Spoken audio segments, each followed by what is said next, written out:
I am joined by Carlos from Corvus-Belli, and we're going to be having a little chat about all things Infinity, including the new Infinity releases that are coming up in the next couple of weeks. Thank you for joining me. We're doing this by a distance because we're all stuck in our houses for safety. Yeah. But it doesn't mean we can't still enjoy our hobby, does it? We can still have a good chat. So magic of the internet. We're on Skype. So yeah, thanks for joining us, Carlos. Would you like to briefly introduce yourself and we can? Well, thanks for having me here and your studios, Goblin TV. This is the Goblin Lounge now. I'm in my own Yeah. home. Oh, seems cozy. Yeah. Thank you so much. My name is Carlos Jauger, also known as Bostria in the internet. I work for Corvus-Belli, which is this company that remakes games like Infinity, Code One, Defiance, Aristeia. There's like 4 games now. It's incredible. My title as a worker inside the company is brand ambassador because they couldn't find something that suits everything I do in the company because I'm involved in many different tasks. So, and the CEO of the company got jealous because I got labeled as brand ambassador, so he labeled himself as Lord Commander, and that features in legal paperwork in Spain. Really, Lord Commander. That's like our the owner of our company gets referred to as King. So it's common across other companies too. It's always interesting to me where people's backgrounds are before they came into the gaming industry, because gaming is something we did as kids, and then we became normal adults most of the time and did something else, and then we came into the gaming industry when we realized we didn't want to be normal adults anymore. We wanted to keep playing our games. So But you had but an that's interesting. our whole generation. I mean, the whole generation that grew up with Star Wars and stuff. We for some reason we stayed as man-childs forever. Much to our partner's disgust, but it will continue. And you were saying your background was in, and it's quite an interesting story because it comes to the D20 story that Corvus-Belli have used in their games, especially in Infinity. You had a background just as a D&D player, like a lot of us will have done. So these D20s, they're not unusual to you at all, are they? They're very familiar to you. Yeah, I mean, back in the day, I was playing Lord of the Rings Middle Earth role-playing game. When the Peter Jackson movies came out, I got a gaming group and we were super crazy about it.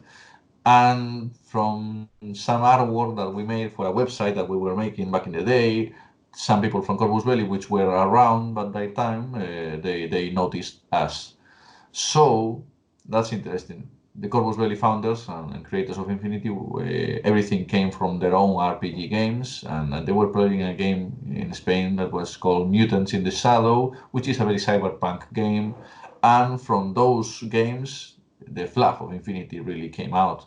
They got a lot of inspiration from those games back in the day. So they notice another group of RPG gamers over there, and they say, okay, why don't we approach these guys to test our war game, our D20 based war game, because they do not have the usual GW 40K background. They are RPG gamers. Let's see if this pleases them, if this is also attractive for them, if they understand the mechanics, because these people, we already have other people that comes obviously from 40K and that has that background, but they were thinking, hey, maybe there's a market here for a D20 war game that pleases the cinematic storytelling of RPG gamers. That was the thought back in 2004. And then 15 years later, I think they discovered that it did take your interest, right? It's still going strong Yeah, 15 years later. still going. Yeah, yeah. That's So, that's that's impressive. I mean, when we were demoing the game back in 2007 or whatever, we were making demos of the game, and people was this new game, and they began to question it. Why can a single miniature be activated several times? That is wrong. This game is wrong. This game will break. Okay, 15 years later, we're still here. So that's so something. Yeah, because that kind of takes us on to like the rules and how the rules are streamlined. Because with Infinity, you basically have like a pool of orders you can kind of issue your characters on the table, don't you? So you can activate repeatedly. You can interrupt people's movement or interrupt people's turns. It's a lot more fluid and dynamic than the traditional I go, you go, I go, you go, or entire force goes, your entire force goes of the traditional war games. And it's funny, isn't it, when you show somebody something different who's a wargamer, they're like, well, that's not right. You can't do that. It's like, well, can in our game, and it's pretty fun. Give it a go. It's fun, can be done, but it's an absolute pain in the ass for game designers. I can tell you that because Infinity is very delicate, because allows so much freedom and so much maneuver when it's your turn, your active turn. So people enjoys it a lot, and the game become competitive game and has a tournament scene going on. So is super delicate. I mean, if you put too much power in one single unit because of certain combination of skills and weaponry, that can cause chaos and havoc, and then everybody complains on the forums. It's very delicate to create a game like Infinity and to sustain it and make it rounded and competitive. And the statistics came out recently about competitiveness of the armies, and the most competitive and the less competitive, they just have a 10% of victory win ratio, you know. So it was like just 10% from the best to the worst, just 10%. I mean, that shows that the game is pretty well balanced. Yeah, But also interacting with terrain in 3 dimensions, you know, and checking out line of fire and stuff like that creates a behemoth of a game. yeah. Requires a lot of rules and a lot of clarification, a lot of FAQs, sorry. Yeah. I mixed two things there. So It's all right. yeah, especially every rule that involves movement, and this Yeah. is not a board with squares on it. This is actually measuring with a measuring tape and moving. So those rules that requires that explanation that should be universal and adaptive to all kinds of tables and battlegrounds that people can pull off. That requires a lot of text and a lot of ruling and a lot of discussing, and so it's complex and delicate. Yeah. But at the end, people seem to enjoy playing a game that is allowing so much freedom and allowing having a very, very, very in, open turn, you know, where you can do whatever you want almost, you know. Yeah, it makes it very fast paced. Things can get dull when there's zero interaction going on between the two players, whereas Infinity obviously brings in a lot of interaction between the two players because you can basically place down orders to interrupt a movement when someone's running from one point to another point and return fire to people, rather than being the entire interaction with your character with the two players, which some war games have, being, oh, you shot me, okay, let me roll dice to see if I'm dead or not. Yeah, because Yeah, but the whole decisions, the decisions and options during the gameplay. Back in the day, there were a few guys interested in actually making a video game of Infinity, and they okay. were like, okay, we will adapt exactly the game as it is to the video game. And it's like, no, you're not. I mean, it's video games are a media experience, and they have to have certain flow, okay? And if you try to adapt Infinity as it is to a video game, the game, the cinematic will be constantly stopping for making decisions. You know, I Yeah. move from here to here. Okay, now we check lines of fire. Okay, what do you do? Dodge or shoot? And what do I do? Dodge, shoot, hack, and there will be stop, stop, stop, stop. Yeah, They I mean, just yeah, someone would take a shot at you and the action would pause and you'd choose your response, wouldn't you? yeah. When I play XCOM, I realized that it's That's a what I very was just thinking yeah, yeah, XCOM of. is beautiful, but in XCOM they have to make a lot of decisions in order to make having a flow media experience, not stopping the game so everybody can make decisions and stuff. Yeah. suppose that, yeah, the XCOM system. I was thinking that, and maybe like the old Syndicate games from back in the day. That would probably be the closest you could get, and it would be very, very crunchy. There'd be a lot of start and stop. I would still play it. I would still buy into an XCOM Infinity Universe game. Oh, totally. In fact, Absolutely. some people from Firaxis comes to write messages to us, and they like very much what our games. So common respect and admiration. I mean, I love XCOM Yeah, totally. yeah. If you ever do go down that route and you need playtesters, keep us in mind. As much as I'd like to go down the route of what could be done in the future, we're going to talk about. And probably there will be some Norwegian guy around that can probably pronounce it perfectly. I was thinking maybe there was a bit of Norse in there. The Oh, figures, yeah. the setting, the sort of style that this has been done is awesome. It's Yeah. very. I'm sharing my screen with you in order to show you some pictures. Can you see this image? Yep. So this is Okay. the Kaldstrom. Basically, this two-player set, isn't it? Everything on the table. Yeah, two-player battle pack Operation Kaldstrom, and this one is absolutely new. This one is a new beginning for Corvus-Belli and Infinity, really, because it's the first one from Code 1, which is the new thing, really. So apart from having a battle box with two new armies with lovely, lovely miniatures, these miniatures, the new Pano and new Yuching miniatures, for veteran gamers, this also means that we are releasing two new sectoral armies, which are the Svalarheima Winter Force for Pano and the White Baron Army for Yuching.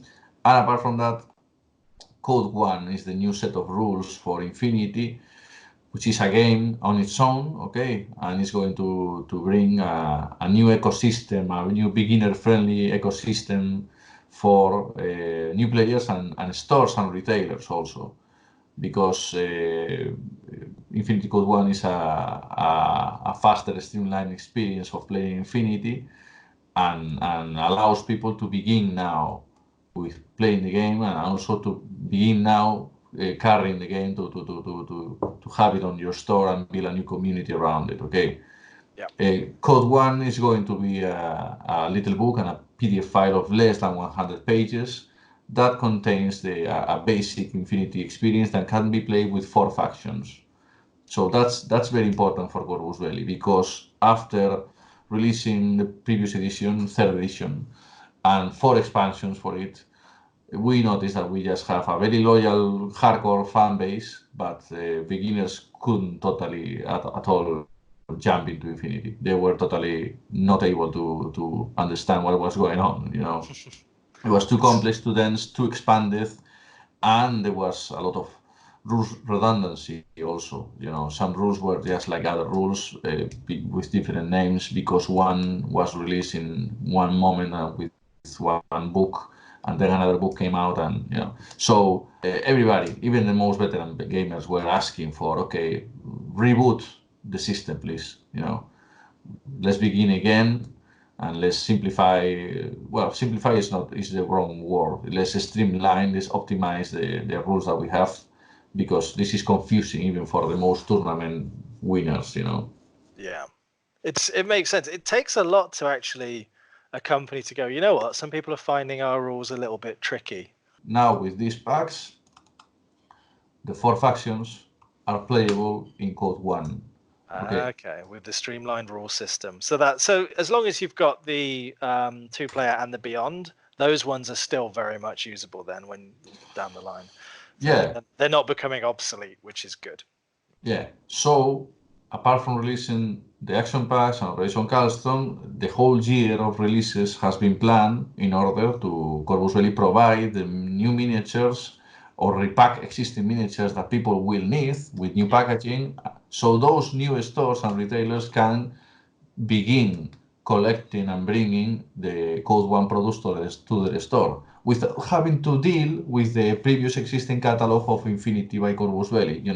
It's like the train starts now, you can jump in it, Yeah. and now understand, and without having to ask any additional questions, without having to deal with an ocean of SKUs. Okay, Yeah. where do I find this? When was this released? No, don't care about that.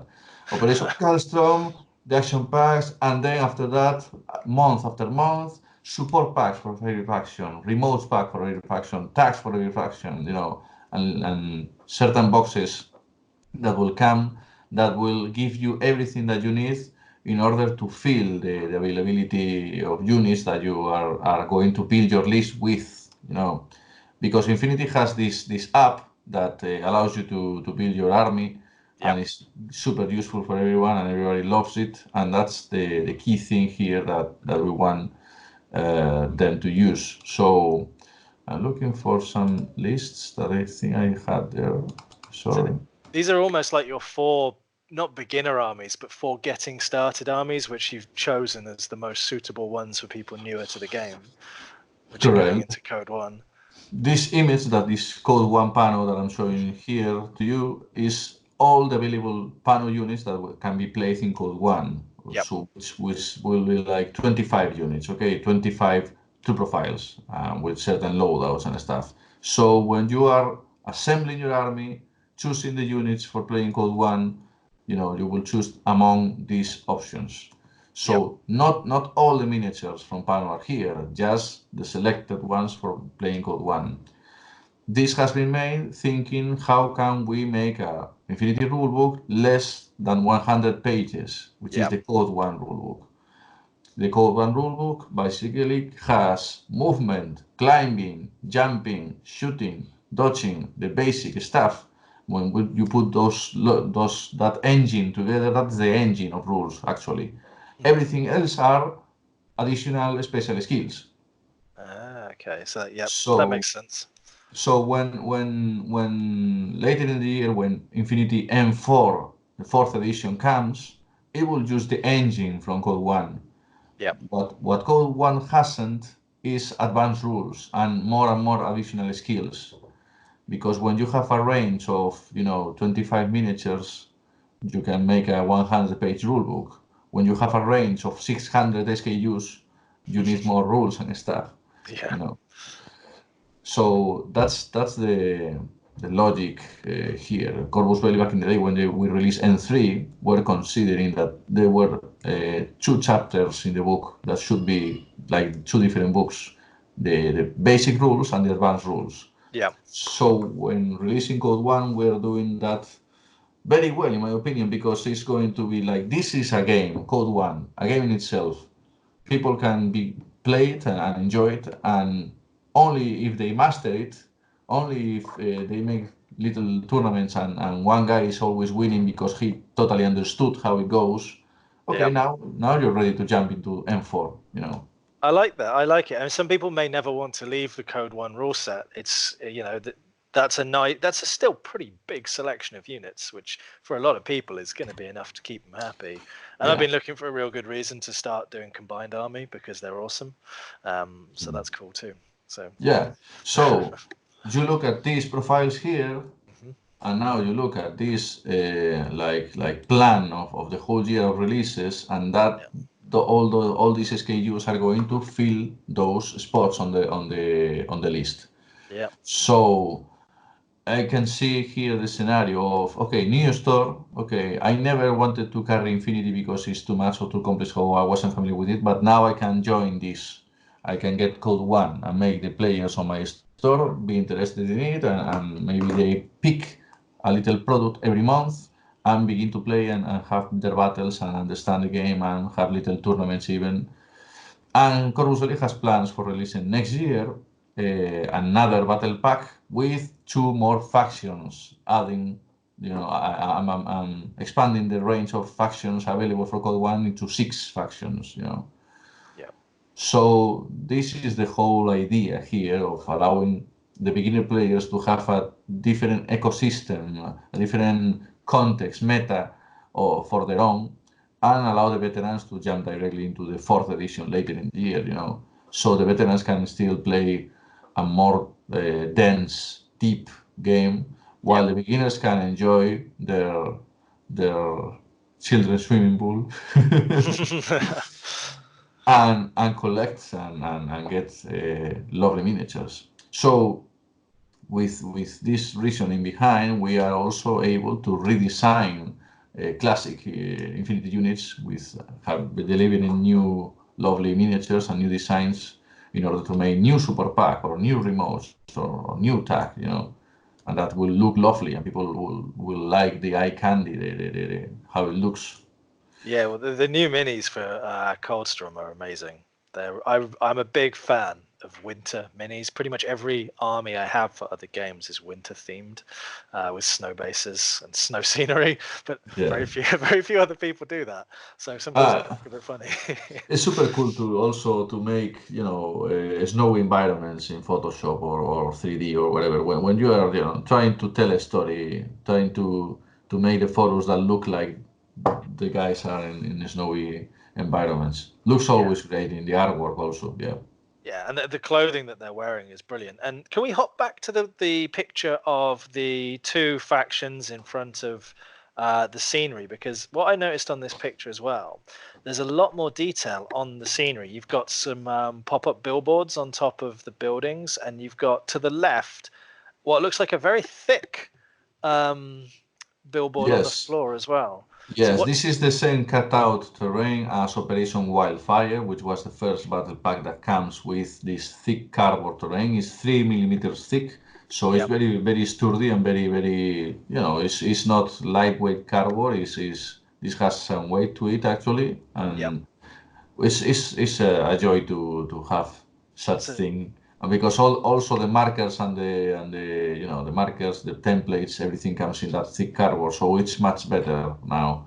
Okay, so everything's been buffed up and toughened up in the box. Yeah, in fact, Corvus-Belli is also going to release an expansion to that terrain. I have images here. Oh, cool. So allowing them to also have a sniper tower and an objective room and more catwalks and stairs and buildings. So, and they fit together. So we're really happy with it. In fact, we are releasing this terrain because Code 1 has already an established scale for the battles and how much terrain or the size of the table should be played in. So the 15-point battle, which is essentially the battle from Operation Kaldstrom, happens in one set of terrain, as you can see there.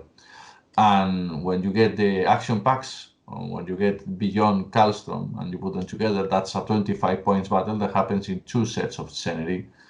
And finally, reaching the 30 points battle, which is essentially the size of an infinity game, really. Code 1 can reach that, and that will recommend like having 4 or even 5 sets of terrain to full a 4x4 table. So the 15 points, the starter, they're about 2 foot by 2 foot at most, aren't they? The starter set. I can tell you in centimeters, it's 80 centimeters by 60 centimeters. Yeah, so roughly that. It's a nice, friendly size for getting started with. I'm yet to play a 30-point game. Yeah, I'm looking forward to doing it because the more models you put in, the more options there are, the more that's going on. So yeah, I do look forward to playing. But Code 1 just plays with 10 miniatures. The game is like playing limited insertion, constantly. So that's going to be a godsend for the Warcore people who can just demo it very quickly, very speedy. How's that impacted game time? How long does a sort of Code 1 game take? Say using all the miniatures from the starter set, which takes you up to 15 points or 25 points when you add in the Beyond expansion. When you add the Beyond Kaldstrom, is 25 points battle. Those battles are less than an hour, I will say. Yeah. I think that's what people are going to be aiming for, is probably the Beyond box on top of it as well, to really get a taste of the Infinity. I have here 3 renders of the Beyond box. These are the contents for Adepticon, the event that never happened. So yes, allow me to show you the Locust. This is a panel unit, and this is the 3 render of the actual miniature that belongs to the Beyond Operation Kaldstrom box set. This is the Vargar Maximum Security team, also from Svaralheima, and this is how the miniature looks like. We have here the Boy Soldiers, new unit for Pano, super heavy infantry. And this is how the miniature looks like.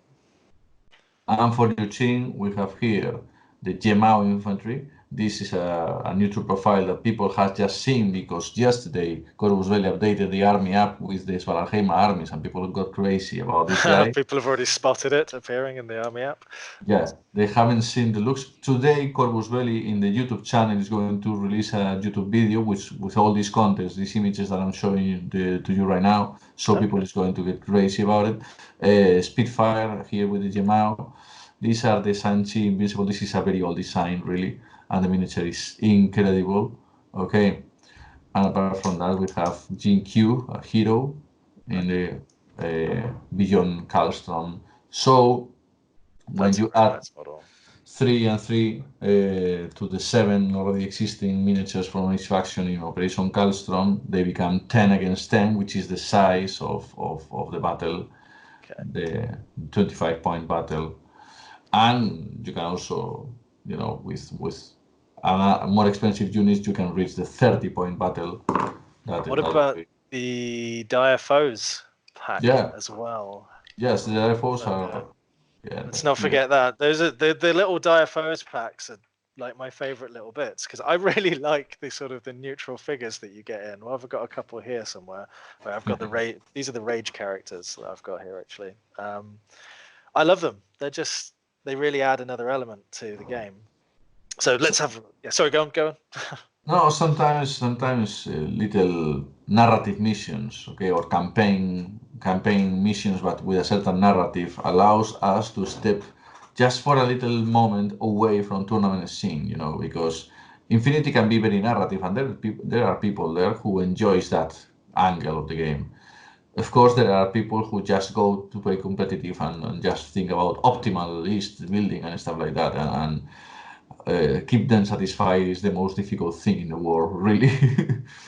So allowing ourselves to have certain narrative events like online campaigns or a little Dire Foes box with a certain mission, rescue in the VIP, stuff like that, is lovely. And that has the RPG angle in it, yeah, totally.